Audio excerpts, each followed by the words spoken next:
Nous avons tous des besoins.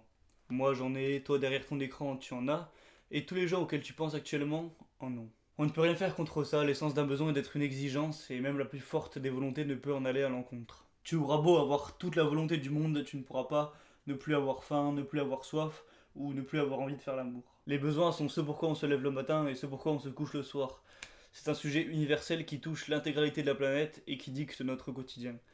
Et c'est pour ça qu'on va se pencher sur ce sujet aujourd'hui.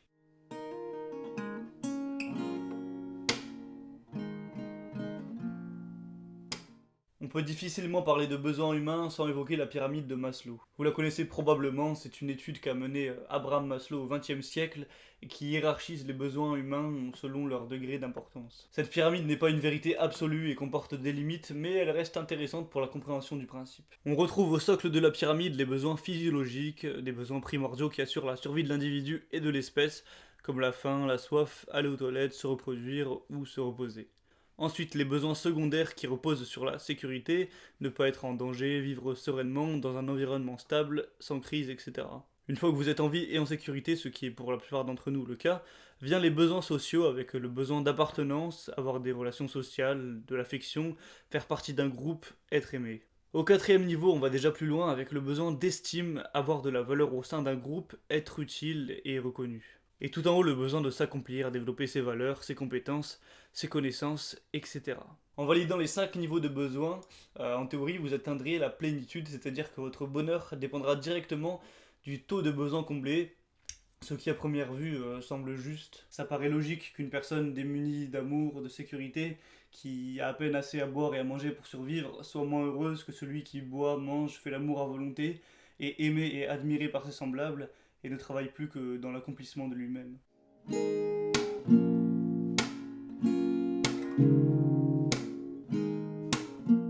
Cependant, il est important de nuancer la théorie, donc voyons chaque besoin de la pyramide comme un niveau. Il n'est pas nécessaire d'avoir assouvi ses besoins primaires à 100% pour s'intéresser aux besoins secondaires.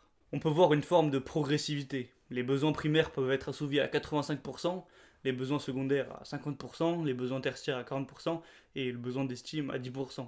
Les besoins émergent et prennent de l'importance au fur et à mesure de la progression. Par exemple, si le besoin primaire A est seulement satisfait à 10%, alors le besoin B ne sera pas visible du tout. Pourtant, si le besoin A est satisfait à 25%, le besoin B peut apparaître à 5%. Si le besoin A est satisfait à 75%, le besoin B peut apparaître complètement, et ainsi de suite. Il est important de mentionner qu'aucun besoin ne peut être acquis à long terme. Vous aurez beau être tout en haut de la pyramide, en quelques heures, vous pouvez revenir au premier niveau si par exemple vous n'avez plus assez à boire ou à manger. Il faut également noter que chaque personne étant différente, les besoins auront une importance qui variera en fonction de la personne. C'est-à-dire que quelqu'un de solitaire aura peut-être moins besoin d'affection, alors qu'une personne nymphomane aura plus besoin de sexe. Il faut aussi faire la différence entre le désir et le besoin. Par exemple, vouloir regarder la nouvelle saison de sa série préférée, c'est un désir, c'est une envie consciente.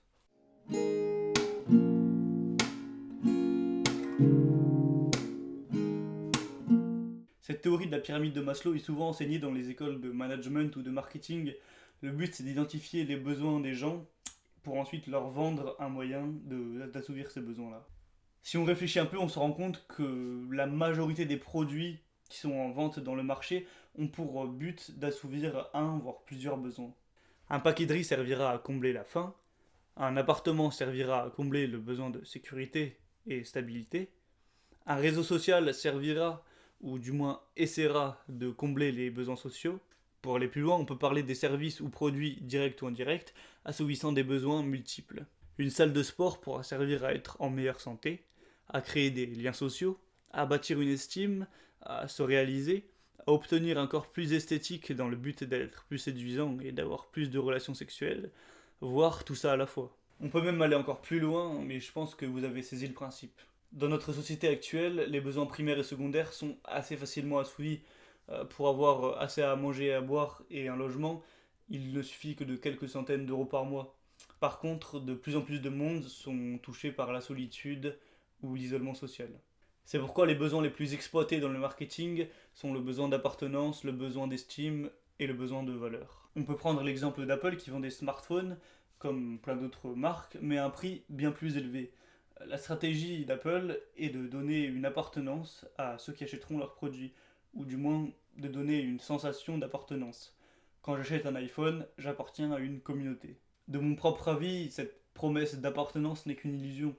Et en réalité, le seul besoin que vous comblez en achetant un smartphone à 1 000 euros, c'est le besoin d'accomplissement des actionnaires d'Apple qui sont devenus milliardaires.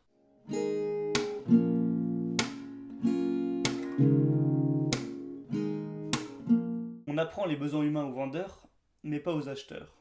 Une des raisons pour laquelle je fais cette vidéo, c'est de donner ces informations aux acheteurs afin qu'ils réfléchissent mieux à pourquoi ils achètent. Quand je prends un smartphone à 1 000 euros, est-ce que je fais vraiment le bon choix? Est-ce qu'il ne faudrait pas mieux acheter un téléphone de même qualité, voire meilleure qualité à 300 euros et se servir des 700 euros restants à une meilleure fin? Est-ce vraiment utile de prendre un paquet de riz de marque à 3 euros quand on a le même paquet de riz d'une marque de distributeur à 1 euro? Est-ce vraiment nécessaire d'acheter une voiture avec un moteur très puissant à 100 000 euros alors qu'avec la législation de la vitesse sur les routes, cette voiture ne vous fera même pas gagner du temps par rapport à une autre voiture lambda? À vous de vous forger votre propre avis.